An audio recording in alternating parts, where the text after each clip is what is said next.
Hey everybody, welcome back to another episode of Gunpowder and Freedom. So I'm up here getting the range ready for range day, and I decided it was a really good opportunity to redo a gun review that I did previously that I just really didn't like it. I was a little unprepared for it. I didn't have a holster, just a whole bunch of things, so I decided to scrap it and redo it. So without further ado, this is my review of the Canik MC9. Okay, so if you've ever watched a gun review video of mine, you know I normally start out with giving you a little bit of background information of the company, the manufacturer. In this case, it's Canik. You know where they're from, information about the gun itself, and then I lead into showing you guys how to break the gun down, clean it, and reassembling it. We're doing it a little opposite today. I'm going to do the shooting aspect first, and then we'll jump back into the garage and I'll show you guys how to break it down, clean it, and give you all that good information that you're probably here for. So specifically, this is the Canik Mete MC9. It is a compact firearm. They give you, sorry, doing that left hand is a little tricky.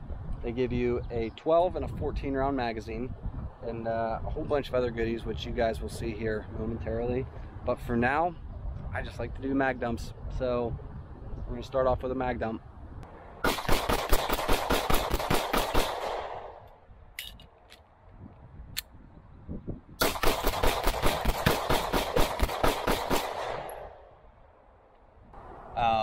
For this test, I'm just going to do I'm going to have my gun ready to go. I'm going to do a quick draw, fire a few rounds, reholster it, another quick draw, fire, just to kind of see how easy it is to come up, find your sights. You do have a painted front dot and just a blank rear sight. That meaning there's no dots back here.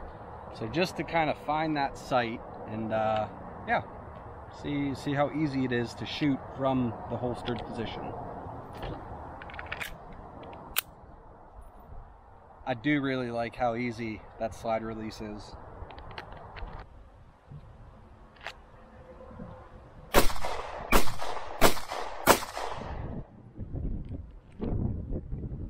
Didn't hit the target once, but it was close. And go.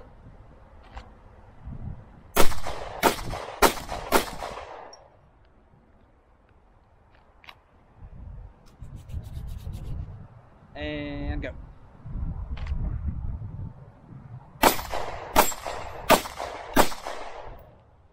Not bad. It's a pretty light gun, so your draw is, I mean, it's not bad because it's small and light. I think I just need a little bit more practice getting it up to my firing position, finding my sight, and letting it go. Okay, so the next one that I want to run it through is my mag swap. So I'm just going to kind of shoot a few rounds just so that I don't have to keep reloading my magazines. I'm going to shoot a few rounds. I'm going to drop this mag. I'll reload it with this one, which will be in my back pocket because my tactical belt is at home.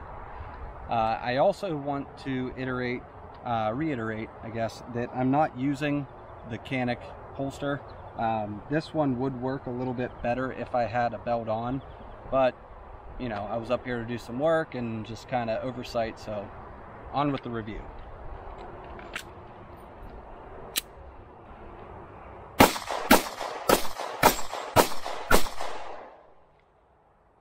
That button is a little hard to find.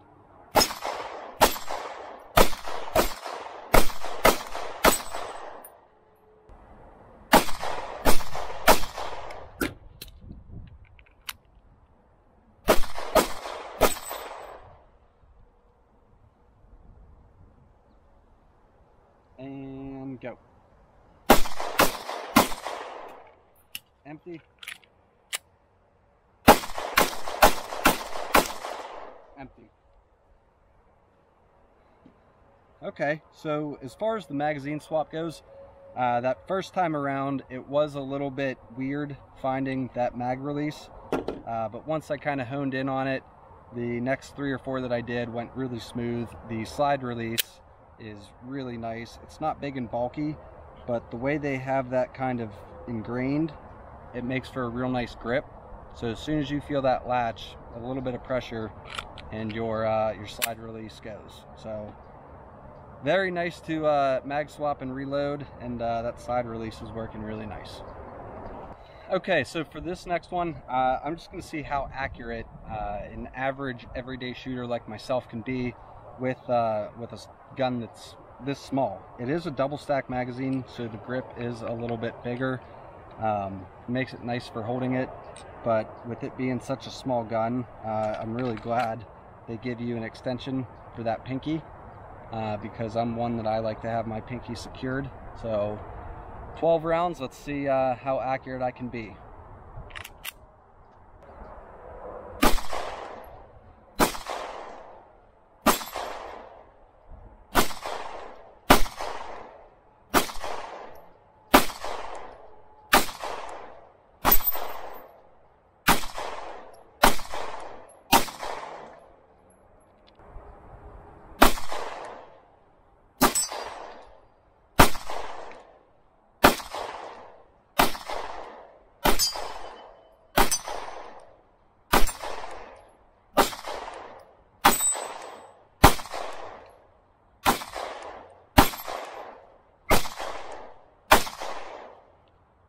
Much better, much better.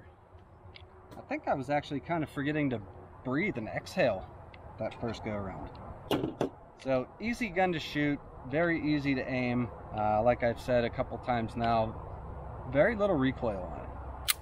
And even when I was rushing my shots, my follow-up shot, it was really easy to find that front sight. All right, everybody, so I think that is going to do it for the shooting aspect of this review video. And sorry Springfield, but I think your XDS series firearms have been replaced with the Canik Mete MC9, because I mean, I'm really liking the way that thing shoots. I just probably put another 50 or so rounds through it, so probably almost at 1100 rounds through that firearm. It's functioning awesome. It's, you know, cycling nice. It's easy to clean, which you guys will see here in a minute. Just everything about it I really like. It's small, it's compact, it's a great firearm, and for the money, man, that's hard to pass up. So check your local stores, your local firearms dealerships. Might want to consider picking one up, because that is a nice firearm there. So we're going to go ahead and get loaded up, head back to the garage, and I will show you guys how to break this sucker down, clean it, and put it back together. I'll tell you what, this just feels right. Doing a nice gun review in the garage, it just doesn't get much better than this, especially after getting in some good quality shooting time. So we're back here in the garage with the Canik Mete MC9. This is going to be the final two portions of this review for this. A little bit of background information. If you guys want to know more about the company itself, Canik, you can jump over to the review I did for my Canik rival. I covered a lot of that information there. There's a link for it here. But basically with the Canik Mete MC9, this is a micro compact. It was actually manufactured in 2023, and that was after Canik had spent, I believe it was the better part of 2 to 3 years manufacturing it, designing their micro compact so that whenever it came out, everybody loved it. And frankly, I love it. I've got probably 11 to 1200 rounds through it, and the thing is functioning wonderfully. I really couldn't ask for a better performing micro compact pistol. As I stated before, I actually think I said it came with a 12 and a 14 round. That was wrong. It was 12 and 15 round. Just as any Canik firearm goes, it's I'll show you the toolkit and everything that here in a second. But basically it comes with all kinds of stuff, the way Canik likes to do their stuff. But a little information about this gun. It does weigh in at about 21.2 ounces, I believe. It's chambered in 9mm. There are 3 finishes to this. They have an all black, the FDE, and the two-tone, where half's the FDE and then the other half is black. I can't remember which one. I believe it's a black grip. Don't hold me to that though. It does have a polymer frame, so it is very lightweight, easy to maneuver. Yeah, it's durable as well. The total length on this firearm is just over 6 inches long. The barrel length itself is just over 3 inches, so it classifies it as a 3-inch barrel.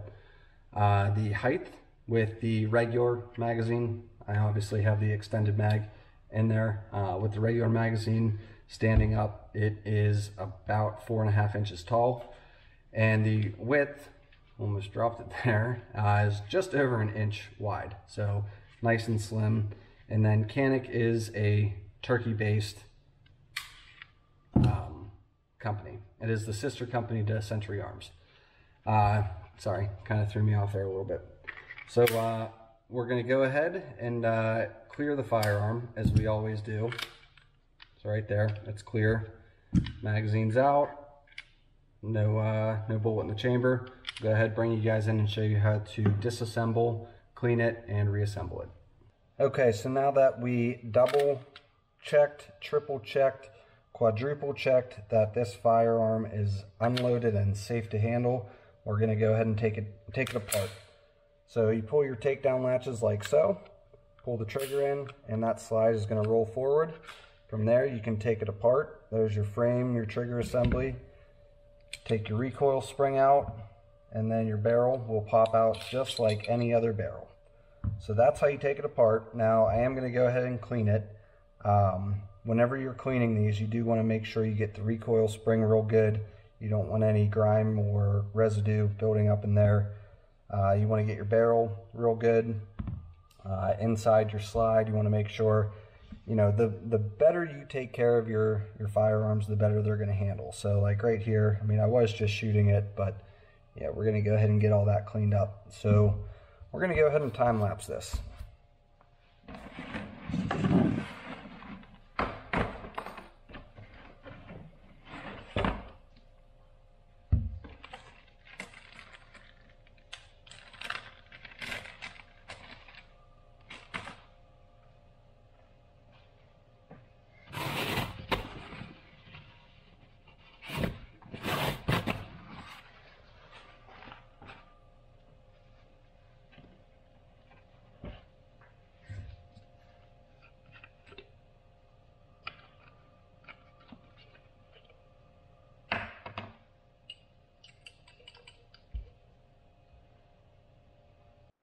Okay, so my camera died right as I was finishing up my my frame here. We went ahead and got everything covered with solvent, wiped it all down clean. For these finer little spots, like right in here on the barrel, all these little tight-knit spots, I was using these Q-tips that came in my cleaning kit. Those are really nice for getting in there and getting all that solvent out. So now, putting it back together, you want to make sure you put just the right amount of oil on your gun. So basically, like on your slide rails, right where the gun's going to be wearing as it rechambers a new round, just 2, maybe 3 small drops of oil, and that goes a very long way. If you put too much oil, then it will actually cause more jamming, because there's going to be an excessive amount of oil there, and it's just going to kind of build up a lot more grime and everything, and yeah, you don't want that. There's some solvent there. Okay, so now that we have our gun all lubed up and ready to go, we're going to put the barrel back in just as it came out. The recoil spring stopper faces you if you're putting it in like that. Your recoil spring goes in right like that, and your plate just goes right in that little groove on the barrel. Hear how that clicked in? Then you just drop your slide back on your slide rails like so. Give it a few racks like that to circulate that oil. And that is one smooth functioning firearm. Alright guys, so that's going to do it for this gun review of the Canik Mete MC9. In my opinion, for a micro compact, this thing is awesome. It functions nice, it cycles your rounds nice. I haven't had any issues with it jamming. Like I've said, I probably have upwards of 1,200 rounds or so through it. I haven't had any issues with it. It's super easy to take apart, clean, put back together. I like the trigger pull. It's not a super heavy pull on it. I actually don't know the exact weight. Probably something I should find out. But everything about this firearm I really, really like, including the price point. If you're in the market for a new concealed carry pistol, or just want to buy a new pistol because you're like, hey, I want to add to my collection, definitely check out the Canik Mete MC9. Really, for the money, I don't think you can get any better than that. You can obviously get better pistols, no offense to Canik, but you're going to be paying for them. For the price point, I think this is a solid firearm that I would trust carrying every single day, and I do. So I want to thank you guys for tuning back into another episode of Gunpowder and Freedom. If you liked what you saw, please click the like and subscribe. Don't forget to like us on Instagram, and don't forget to check out our store on Etsy. There's a link for that in the description. And if you're watching this going, man, I really wish you would have did this, I really wish you would have tested that, drop me a comment and let me know. This is how my gun reviews get better, is from feedback from you guys. So again, I appreciate everybody's support on this channel. I cannot thank you guys enough, and I'll see you next time. Have a great day.